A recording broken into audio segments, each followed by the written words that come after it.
In the last lecture, you got a preview of what you were going to achieve in this section of the course and really how you're going to gather priceless feedback and emails using Typeform. In this lecture, what I want to do is explain a little bit more what Typeform is and really why you should use it as opposed to maybe other online survey tools out there. I think the best thing to show you here straight away is just an example Typeform survey. I've left it in the blog post here, and you can see that this is really the survey that I sent out to my audience to really get a better understanding of who they are and what their needs were. So simply I asked, gave a couple of options, they click that, and then it moves on and shows them the next question. So one of the really interesting things about Typeform is the presentation looks great, it's really easy to use, and the main thing is that they only present one question at a time, which makes it a lot easier for people to answer because they don't see a big form that's going to take them a lot of time. They'll actually start answering questions because the barrier to get started is so small, it's just answering one question. So that's a quick example of it there. I've left that in so you can see exactly the questions that I asked, and also you can model this Typeform survey later on when you're creating the questions for yourself. Going a little bit back to what Typeform is, and you may not have heard of it before because it's a very new business. It's a free online form builder that has exploded in popularity in the last year.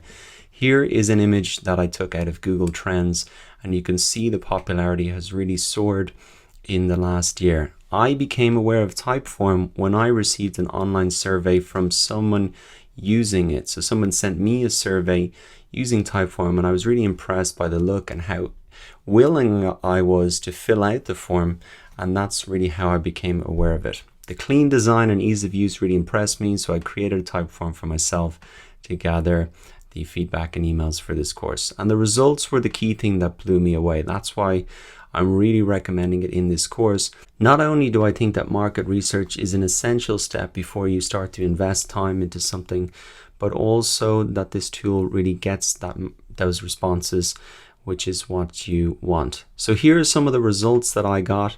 I really validated interest in my course. If nobody had responded to my survey, well, that would have been a big red flag. If nobody's even willing to respond, well, maybe this isn't something that they're that interested in, or that can really help them solve their problems. So these are some of the results and reasons that you should use it as well. If you want to validate the interest in your product, whatever you're doing, this is really a great way to do it. I also gathered feedback from 87 people about what it include to make it a 5-star course for them. So instead of just guessing, I actually asked them, look, how could I make a 5-star course for you? I made the questions quite specific, but really that is the main thing that I was trying to get out of the survey. I had a 56% survey completion rate, and that is really high compared to the average standard forms, which is about 14%. And those extra answers really give you a lot more information and feedback that it really is priceless. I also developed a much clearer buyer persona for my ideal customer. I can match this data to Google Analytics and other sources later on. So I got a lot of context about what their pain points were, and I can match this into information like age, gender later on in Google Analytics when I pull the data from my website. And so it's great, you're just building in a bigger data set that you can really build an understanding of your buyer persona from. Next, I built an email list of 63 potential buyers in 48 hours without a website landing page or lead magnet. Now, this is really what blew me away. These are big hurdles for people, setting up a website, setting even up a landing page, or setting up a lead magnet, meaning giving someone like a PDF or a checklist or an incentive to sign up. All I said was, let me help you out and complete this survey, and you'll see exactly how I phrased it, which I think helped to get people to complete it. But these is what everybody says. To build an email list, you need to have a website, landing page, lead magnet, and that is definitely true in the long run, but you can get a really quick win, get some wind in your sails, and get some emails on your list by just using this survey. It's going to be totally free to do. The time to set it up and analyze it was less than an hour. The cost was absolutely zero, but the value is really priceless. So that is why I would recommend Typeform in particular.